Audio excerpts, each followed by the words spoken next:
नमस्कार दोस्तों, आप लोगों का बहुत बहुत स्वागत है वैदिक एस्ट्रो के इस चैनल में।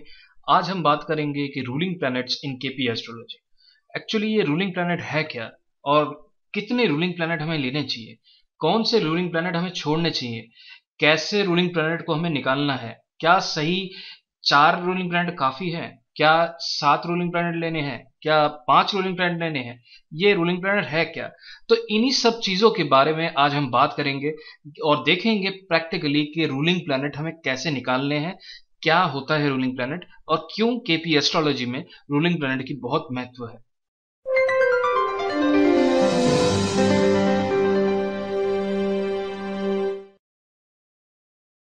तो नमस्कार दोस्तों, तो चलिए आज रूलिंग प्लैनेट के बारे में हम डिस्कस करेंगे और धीरे धीरे करके हम इन रूलिंग प्लैनेट्स को जानेंगे। और अगर आप एस्ट्रोलॉजी सीखना चाहते हैं और एस्ट्रोलॉजर बनना चाहते हैं, स्पेशली केपी एस्ट्रोलॉजी में, तो आप लोगों को रूलिंग प्लैनेट्स से दोस्ती भी करनी पड़ेगी। ये जी हाँ, ये सारी चीज़ें मेरे गुरु मेरे को कहते हैं कि रूलिंग प्लैनेट्स जो हैं वो एस्ट्रोलॉजर के बहुत ही गहन दोस्त होते हैं। और एन वक्त पे जब हम मुश्किलों में फंस जाते हैं और एस्ट्रोलॉजी में कोई भी प्रिडिक्शन हमें करनी है और हमें कुछ नहीं सूझता, तो हमें इन रूलिंग प्लैनेट्स को लेना होता है और इसी की मदद से हम आगे सही प्रिडिक्शन और सही तरह से लोगों को मदद कर सकते हैं।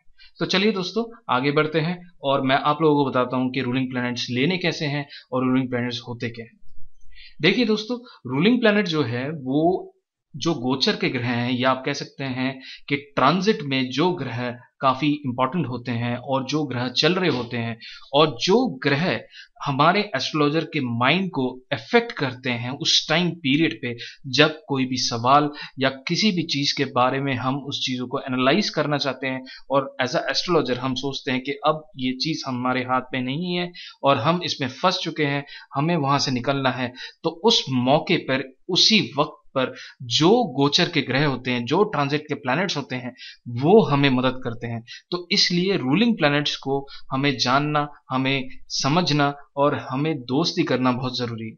एक और चीज आप लोगों के दिमाग में सही तरह इसको बिठा लीजिए कि रूलिंग प्लैनेट्स को कभी भी चेक करने के लिए आप टेस्ट ना करें, क्योंकि देखिए, दोस्तों को कभी चेक नहीं किया जाता, जब जरूरत पड़ती है वो दोस्त जरूर आपकी मदद करेंगे। तो इसलिए कभी भी रूलिंग प्लैनेट को टेस्ट मत कीजिए। ये जो मेथड है, ये चीजें काफी प्रैक्टिस के बाद ही आती हैं, एक बारी में किसी के साथ बहुत गहरी दोस्ती नहीं हो जाती। ठीक है, तो इसी तरह रूलिंग प्लैनेट्स को भी आपको सही तरह इसको यूज करना है और करते ही करते ये चीज आपसे प्रॉपरली होगी। ठीक है, तो अब आज इस वीडियो में हम जानेंगे क्या कि रूलिंग प्लैनेट होता क्या है और कैसे हमें इन्हें निकालना है। ठीक है, तो आप जानते हैं, मैं जो केपी एस्ट्रोलॉजी करता हूं और केपी एस्ट्रोलॉजी में मैं जो सॉफ्टवेयर यूज करता हूं वो मैंने आप लोगों के साथ शेयर किया है, जो केपी स्टार वन, जो कि फ्री सॉफ्टवेयर है। तो मैं अभी आप लोगों को बताऊंगा कि ये रूलिंग प्लैनेट कैसे निकालना है। ठीक है, लेकिन किसी भी चीज को समझने के लिए हमें प्रॉपर मेथड्स जरूरी है कि हम जान लें। कुछ रूल्स होते हैं जो हमें फॉलो करने होते हैं, वो चीजें हमें जानना और समझना जरूरी है। इसलिए मैं बेसिक रूलिंग प्लैनेट के इंफॉर्मेशन आप लोगों को बताऊंगा कि वो रूलिंग प्लैनेट कौन से होते हैं, क्या स्ट्रॉन्ग रूलिंग प्लैनेट होता है। ठीक है, तो उसी के बारे में हम आगे बात करेंगे। लेकिन देखिए, रूलिंग प्लैनेट काफी एडवांस टॉपिक है। अगर आपको केपी एस्ट्रोलॉजी नहीं पता है, पहले आप केपी एस्ट्रोलॉजी सीखें, उसके बाद ही आप रूलिंग प्लैनेट में आए और उनको प्रयोग करें। ठीक है, तो मैं आपको आज बताऊंगा कि रूलिंग प्लैनेट कैसे निकालना है। तो सबसे पहले रूलिंग प्लैनेट कौन कौन से होते हैं उसके बारे में हम डिस्कस करते हैं। देखिए, इसमें कई अलग अलग विचार हैं। कई लोग 4 रूलिंग प्लैनेट लेते हैं, कोई 5 लेते हैं, कोई 7 लेते हैं।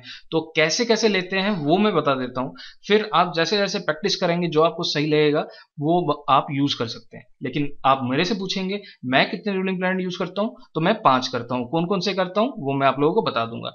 और समय के साथ कई बार 5 के 6 हो जाते हैं, 7 हो जाते हैं, 8 हो जाते हैं। वो कैसे होते हैं वो भी मैं आप लोगों को इस वीडियो में बताऊंगा।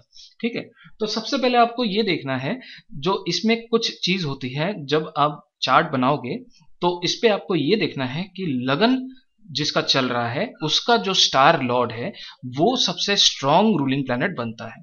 यहाँ पे आप देख सकते हैं मैंने ऑलरेडी इसको सबसे स्ट्रॉन्गर या स्ट्रॉन्गेस्ट लिख रखा है, तो इसका मतलब लगन स्टार लॉर्ड एक रूलिंग प्लैनेट होता है। उसके बाद लगन साइन लॉर्ड एक रूलिंग प्लैनेट होता है जो लगन की साइन चल रहा है। फॉर एग्जांपल अभी जो हम चार्ट बनाएंगे उसमें जो भी लगन साइन लॉर्ड होगा वो एक रूलिंग प्लैनेट बन जाएगा। उसके बाद अगर हम बात करें तो मून स्टार लॉर्ड जो होता है वो एक रूलिंग प्लैनेट होता है, ठीक है। उसके बाद हम आगे चलें तो मून साइन लॉर्ड जो है वो भी एक रूलिंग प्लैनेट होता है। उसके बाद सबसे नीचे जो 5वें नंबर पे होगा जो भी जिनका दिन चल रहा है, आज कौन सा दिन है, आज सोमवार है, तो अगर हम सोमवार की बात करें तो आज के रूलिंग प्लैनेट होंगे मून, ठीक है। तो अब इसमें कुछ और भी रूल होते हैं जो हमें जानने जरूरी हैं। स्पेशली मैं आपको बताऊंगा राहु केतु के।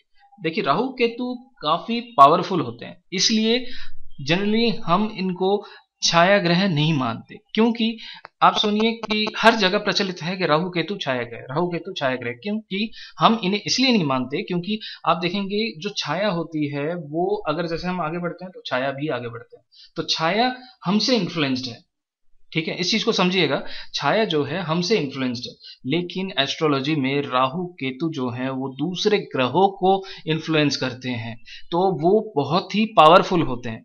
तो अगर हम बात करें, अगर कहीं पे भी इस रूलिंग प्लैनेट में चंद्रमा आ जाता है और अभी केतु जो है अभी जो राहु जो है वो चंद्रमा की राशि से गोचर कर रहे हैं ट्रांजिट में, तो ऑटोमेटिकली रूलिंग प्लैनेट में राहु आ जाएंगे। और अगर कहीं यहाँ पे शनि आ जाते हैं तो शनि के ऊपर से, शनि की राशि से अभी केतु गोचर कर रहे हैं, इसलिए उस रूलिंग प्लैनेट में केतु भी आ जाएंगे। तो राहु केतु जब भी रूलिंग प्लैनेट में आ जाए ये आपको नोट करना है कि ये दोनों काफी पावरफुल होते हैं और ये काफी चीजों को इन्फ्लुएंस करते हैं, ठीक है। और इसमें हमें यह भी देखना है, एक रूल और भी है जो मैंने स्किप कर दिया था, मैं दोबारा आप लोगों को बताता हूं। इसमें क्या होता है कि कोई भी प्लैनेट, जो भी रूलिंग प्लैनेट है उसके साथ अगर कंजंक्शन में हो या एस्पेक्ट में हो तो वो उनको भी हम रूलिंग प्लैनेट ले लेते हैं, लेकिन मेजरली हम इन्हीं को लेंगे 5 रूलिंग प्लैनेट। उसके साथ अगर ये क्लॉज भी आ जाए तो उनको भी एज अ हम रूलिंग प्लैनेट लेंगे, ठीक है। तो अभी मैं आप लोगों को दिखाता हूं कि ये सॉफ्टवेयर में हम ये चार्ट कैसे बनाएं और चार्ट बनाते हुए हमें क्या ध्यान रखना है। तो चलिए, तो अभी आप देख सकते हैं कि इस पे एक चार्ट मैं बना रहा हूं और इस पे अभी मैंने कोई भी डिटेल शेयर नहीं किया है। तो मैं एक बार इसको रिफ्रेश कर लेता हूं, ठीक है। मैं इसको कैंसिल करता हूं। आप देखेंगे यहाँ पे मैं जाता हूं और यहाँ पे मैं क्रिएट न्यू चार्ट करता हूं और यहाँ पे मैं कुछ भी डिटेल नहीं डाल रहा हूं, ना ही मैं होरारी चार्ट क्लियर कर रहा हूं। अभी मैं इसी वक्त का, उसी लोकेशन का चार्ट में ले रहा हूं जहां पे मैं बैठा हूं, उसी टाइम पे ले रहा हूं जिस टाइम पे मैंने ये सिलेक्ट किया है, उसी दिन में है, और मैं इसमें क्रिएट चार्ट कर देता हूं, ठीक है। तो अभी आप देखेंगे ये इसी वक्त का, इसी दिन का, इसी मुहूर्त का ये चार्ट बना है। अब हमें इसमें से रूलिंग प्लैनेट्स निकालने हैं, ठीक है। तो आप देखेंगे इस पे रूलिंग प्लैनेट्स के कुछ रूल हैं, लेकिन हम सबसे पहले मेजर रूलिंग प्लैनेट्स जो हमारे बन रहे हैं वो पहले हम निकालेंगे और देखेंगे कैसे होता है, ठीक है। तो सबसे पहले हमारा जो रूल है, अगर मैं उस डॉक्यूमेंट में जाता हूं तो यहां पे हम देखेंगे तो स्ट्रॉन्गेस्ट जो है लगन स्टार लॉर्ड। तो लगन स्टार लॉर्ड के लिए हमें चार्ट में जाएंगे और एसेंडेंट जो है वो लगन है, और ये स्टार लॉर्ड सेक्शन में आपको देखना है। तो लगन स्टार लॉर्ड यहाँ पे मून आ रहा है, ठीक है। तो आप देख सकते हैं यहाँ पे लगन स्टार लॉर्ड मून है, तो हम यहाँ पे इसको नोट करेंगे। तो अभी मैं यहाँ पे जाता हूं और यहाँ पे मून लिख देता हूं, ठीक है। लगन स्टार लॉर्ड मून है। और अब हमें देखना है कि लगन साइन लॉर्ड कौन है, वो भी रूलिंग प्लैनेट में आते हैं। तो अभी मैं दोबारा सॉफ्टवेयर में जाऊंगा और लगन जो साइन है वो है मरकरी का। यहाँ पे देख सकते हैं, यहाँ पे वर्गो एसेंडेंट है और यहाँ पे मरकरी आ रहा है, तो इसका मतलब यहाँ पे ये मरकरी का हो गया। तो अब मैं यहाँ पे नोट करूंगा और यहाँ पे मैं मेंशन करता हूं इसको एज अ मरकरी, ठीक है। अब हम आगे चलते हैं। अब हमें देखना है मून के भाग, ठीक है। अब मून के भाग के लिए हमें सॉफ्टवेयर में वापस जाना है और हमें देखना है चंद्रमा जो है कौन सा उसका स्टार लॉर्ड है। तो चंद्रमा का स्टार लॉर्ड आप यहां देख सकते हैं, यहां पे राहु है, ठीक है। तो अब यहाँ पे इसको हम नोट करेंगे, जो राहु है लगन चंद्रमा का स्टार लॉर्ड है। और अगर हम चंद्रमा के साइन देखें तो यहाँ पे चंद्रमा भी वीनस के साइन में है, और यहाँ पे चार्ट पे देखेंगे चंद्रमा भी वीनस के साइन में है, ठीक है। तो यहाँ पे आप चंद्रमा वीनस के साइन में है, तो हम यहाँ पे वीनस लिखेंगे। और आज का जो दिन है वो है सोमवार, तो यहाँ पे अब हम सोमवार के लिए मून लिखेंगे। तो ये मोटे मोटे हमारे 5 रूलिंग प्लैनेट्स आ गए हैं, आपको पता चल गया है कि कैसे निकालना है, ठीक है। तो सबसे पहले हमने लगन स्टार निकाला, लगन स्टार मून है, फिर लगन साइन लॉर्ड है, फिर वो मरकरी है, फिर हम लगन मून स्टार की बात करते हैं, वो राहु है, और मून साइन लॉर्ड हम वीनस है। तो इसमें एक चीज हम बात करेंगे कि राहु केतु में हमने जो डिस्कस किया, अगर इसमें कोई ऐसा प्लैनेट आ जाता है जिनकी राशि में राहु या केतु है, तो यहाँ पे देखिए मून है, तो मून के इसमें राहु हैं जो गोचर कर रहे हैं। अगर मैं चार्ट में जाऊं तो यहाँ पे आप देख सकते हैं मून की जो राशि है वो चौथी राशि बनती है, वहां पे राहु है वो गोचर कर रहे हैं, तो राहु ऑटोमेटिकली यहाँ पे रूलिंग प्लैनेट पे आ जाएंगे। लेकिन अगर हम यहाँ पे डॉक्यूमेंट में देखें, राहु ऑलरेडी यहाँ पे मून स्टार के हिसाब से आ चुके हैं, तो इसका मतलब मून सबसे स्ट्रॉन्गेस्ट है, सबसे ऊपर है, तो इसका मतलब हम राहु को भी सबसे ऊपर ले लेंगे, और राहु इस रूलिंग प्लैनेट में सबसे ज्यादा स्ट्रांग हो गए, ठीक है। तो इस हिसाब से ये सीक्वेंस चलेगा। अब इसमें और कौन कौन से रूलिंग प्लैनेट्स होते हैं, अब कुछ लोगों के मतभेद हैं, कुछ लोग अपने अपने रूल फॉलो करते हैं। वो क्या करते हैं, वो कुछ 4 रूलिंग प्लैनेट से 5 ले लेते हैं, और कुछ क्षेत्र में वो लगन का, जब वो कहते हैं कि आपने लगन स्टार लिया है तो केपी एस्ट्रोलॉजी जो है वो सबलॉर्ड बेस है, तो क्यों ना हम जो लगन का सबलॉर्ड भी लें और चंद्रमा का सबलॉर्ड भी लें। तो उस केस में 2 रूलिंग प्लैनेट और बढ़ जाते हैं, तो 5 और 2 7 हो जाते हैं। तो अगर हम जैसे फॉर एग्जांपल इसमें हम ऐड कर लेते हैं कि लगन का जो सबलॉर्ड है वो कौन है, तो उसको देखने के लिए आप दोबारा चार्ट में जाएं, असेंडेंट में देखें, यहाँ पे देखिए स्टार मून है और सबलॉर्ड भी मून है, तो इसका मतलब जो लगन का जो सबलॉर्ड है वो भी मून है, ठीक है। और अब यहाँ पे मून का जो सबलॉर्ड है वो देख लेते कौन है, तो यहाँ पे अब दोबारा जाते हैं सॉफ्टवेयर में, और यहाँ पे मून देखें, मून का जो सबलॉर्ड है वो मरकरी है, तो यहाँ पे हम देख सकते हैं, तो यहाँ पे मरकरी आ रहा है, मरकरी आ रहा है, ठीक है। मरकरी जो है मरकरी जो है वो मून का सबलॉर्ड है, ठीक है। तो ये जनरली आपके ऊपर है कि क्या आप उस लेवल तक उसमें आप करना चाहते हैं या नहीं।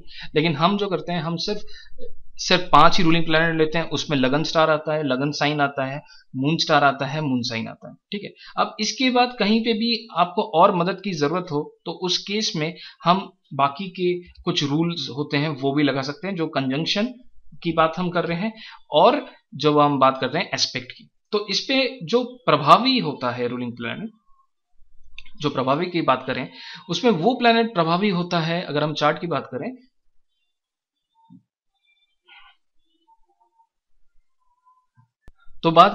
तो इस पे आप देख सकते हैं कि लगन पे दृष्टि रखने वाला या लगन पे बैठा हुआ ग्रह वो काफी पावरफुल होता है, ठीक है, वो उसको भी हम एज अ रूलिंग प्लैनेट ले सकते हैं। तो यहां पे आप देखिए सूर्य और बुध दोनों लगन पे दृष्टि दे रहे हैं, ठीक है।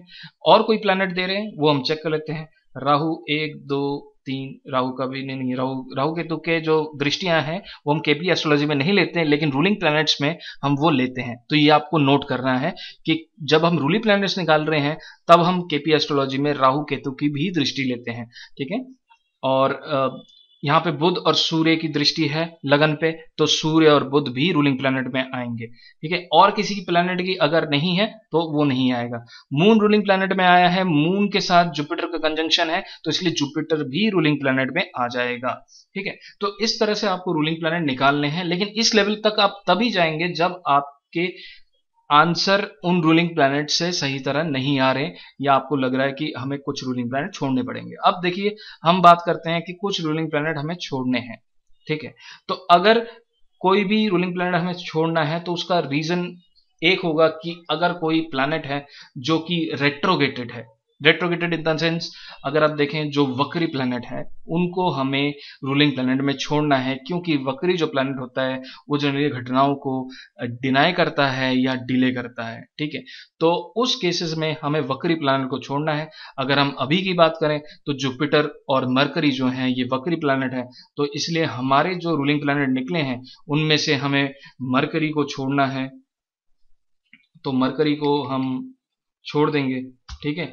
और जो कंजंक्शन की वजह से जुपिटर आ रहा है तो जुपिटर भी रेट्रोगेटेड है, तो उसको भी हमें छोड़ना है। देखिए राहु केतु को हम रेट्रोगेटेड कभी नहीं लेते केपी एस्ट्रोलॉजी में, ये आपको ध्यान रखना है, ठीक है। तो ये एक तरीका है जिससे हम ये रूलिंग प्लैनेट निकालते हैं, ठीक है। अगर आप लोगों को ये समझ ना आया हो, ये थोड़ा कॉम्प्लेक्स है, ठीक है। आप इस वीडियो को दोबारा देखें, अगर कोई सवाल हो आप मेरे को कमेंट्स में पूछिए, मैं ज़रूर आपको इनको आगे आपके आंसर्स दूंगा। मैं हर कमेंट्स का आंसर देता हूं और मैं कोशिश करता हूं कि मैं कमेंट्स में काफ़ी डिस्क्रिप्टिव होकर आप लोगों को चीज़ें बताऊं। लेकिन अगर आप लोगों को कुछ और पूछना है तो आप पूछ सकते हैं, आप कंसल्टेशन लेना चाहते हैं आप कंसल्टेशन ले सकते हैं। लेकिन आज हम थोड़ा थियोरेटिकली बात कर रहे थे कि रूलिंग प्लैनेट कैसे निकालना है, कैसे रूलिंग प्लैनेट हम देखते हैं। तो इस वीडियो में आपने देखा कि रूलिंग प्लैनेट कैसे देखते हैं, और रूलिंग प्लैनेट काफ़ी इंपॉर्टेंट होते हैं, और एज अ एस्ट्रोलॉजर ये एस्ट्रोलॉजर के बहुत ही अच्छे गहन दोस्त होते हैं। तो इसलिए धीरे धीरे करके रूलिंग प्लैनेट को यूज़ करें, उनसे दोस्ती करें, ताकि आपकी प्रिडिक्शन और अच्छी होती जाए। तो बहुत बहुत धन्यवाद इस वीडियो को देखने के लिए। मुझे लगता है आपको ये वीडियो अच्छा लगा तो ज़रूर आप सब्सक्राइब करें, बेल आइकन को दबाएं, और हमें इसके बारे में बताइए कि अगर आपको कुछ चीज़ अच्छा नहीं लगा वो भी हमें बताइए कि आप हम ये चीज़ हमें सुधारना है, तो हम उस पर ध्यान देंगे और आगे जाके उन चीज़ों को हम थोड़ा इम्प्रूव करने की कोशिश करेंगे। तो बहुत बहुत धन्यवाद इस वीडियो को देखने के लिए। वैदिक एस्ट्रो की तरफ से आज्ञा लेता हूँ।